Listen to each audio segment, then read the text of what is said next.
Have you ever thought about starting your own podcast? When we were trying to get this podcast off the ground, we had so many questions. How do we record an episode? Where do we find background music? How do we get our show on Apple Podcasts, Spotify, and all the other places that people like to listen? And where do we find advertisers? The answer to every one of these questions is really simple. Anchor. Anchor is a one-stop shop for recording, hosting, distributing, and monetizing your podcast. And best of all, it's 100% free and 100% ridiculously easy to use. Anchor makes it simple to get up and running. You can upload and schedule your podcast ahead of time. It publishes to all the major podcast platforms. You can easily check your stats. I could go on, but instead, why don't you go and get started? Go to anchor.fm/start to join the e-commerce minute and a diverse community of podcasters already using Anchor. That's anchor.fm/start. We can't wait to hear your podcast. It's the e-commerce minute, your daily dose of e-commerce, tech, and retail news with your hosts Bart Mraz and John Suter. The e-commerce minute is a production of Sumo Heavy, a digital commerce consulting firm in Brooklyn, New York, and Philadelphia. Find us on the web at sumoheavy.com. It's e-commerce minute episode 349. In today's episode, Facebook debuts small business pop-ups at Macys. Facebook is opening a series of pop-up stores in select Macy's stores this holiday season. They're the latest digital brand to test the waters in bricks and mortar sales and marketing. Facebook organized the 9 pop-up stores to be part of the Market at Macys. The Market at Macys concept debuted earlier this year to provide space and exposure to small brands.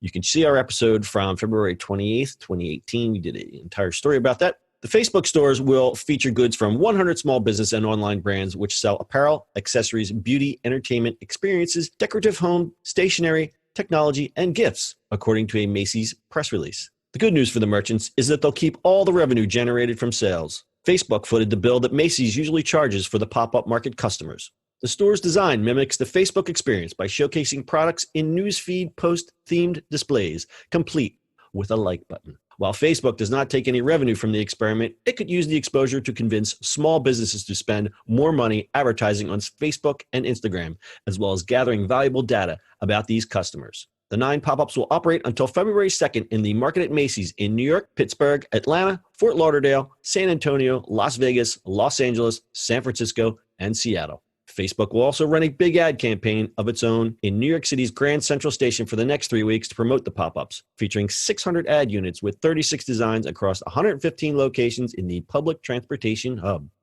Facebook will also run ads for the stores on its app and Instagram and provide the merchants with complimentary digital ad design from Facebook's Creative Shop. This is great for whoever gets involved in this. Yeah, it is. Lots of free advertising. It's amazing. Yeah, it's kind of like let us put all the free things into free things.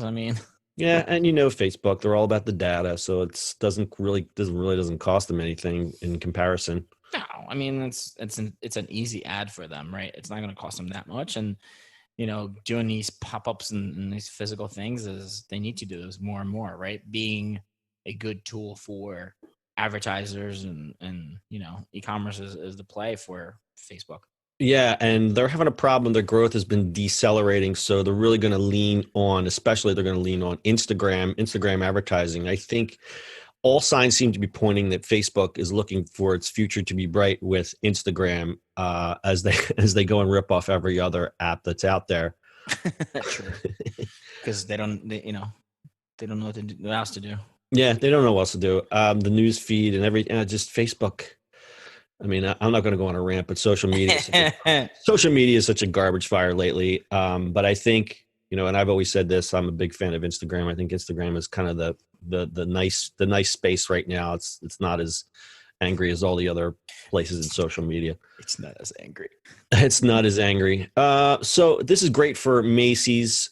We applauded this when this first came out. They're looking for that experiential retail because we all know that department stores, like, people don't want the same old department stores anymore. And Macy's being flexible about their spacing and doing uniqueness, will drive more foot traffic. It's great for these smaller brands because they get good exposure.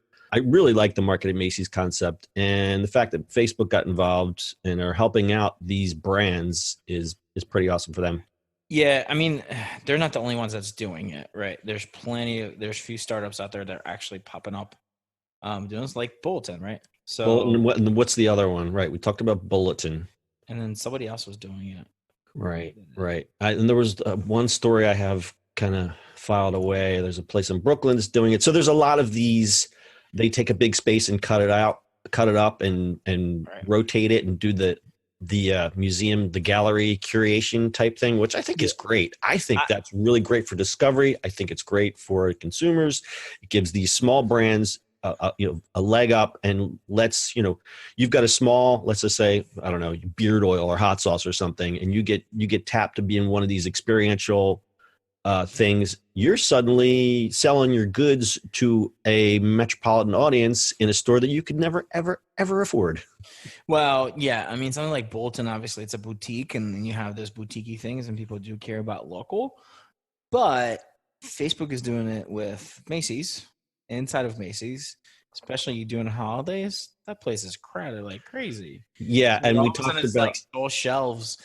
And first of all, it's Facebook, right? So everybody's going to go check it out. So whoever is in that store is winning. Oh yeah. Just the curiosity factor of what's this, a Facebook store? Because Facebook sell. What are they going to sell me? Like, right? But that they're running this big ad campaign in Grand Central Station. You've got all those tourists coming through there, and you know what they do during Christmas season. They do the what do you call it? The circuit. We got to go to Macy's. we got to go to Rockefeller Center. So people coming through the train station are going to be bombarded by this advertising. And like I said, these small brands are getting this for free. So it's really, I mean, whoever was lucky enough to get involved in this experiment, I hope they capitalize on it. And of course, Facebook will use their data, but who cares? Exactly. All right. Pretty cool. So it's the market at Macy's. It'll be running until February 2nd. You can check our website, ecommerceminute.co, for locations. Do you have anything else, Bart? That is it. All right, that's your e-commerce minute for today. We'll see you on the internet tomorrow. That's it for today's show. If you like the show, do us a favor and subscribe or leave us a review on iTunes. And don't forget, you can now listen to the e-commerce minute on your Amazon device. Just add e-commerce minute to your flash briefing. And finally, if you have a comment or suggestion or just want to say hi, find us on social media at Sumo Heavy.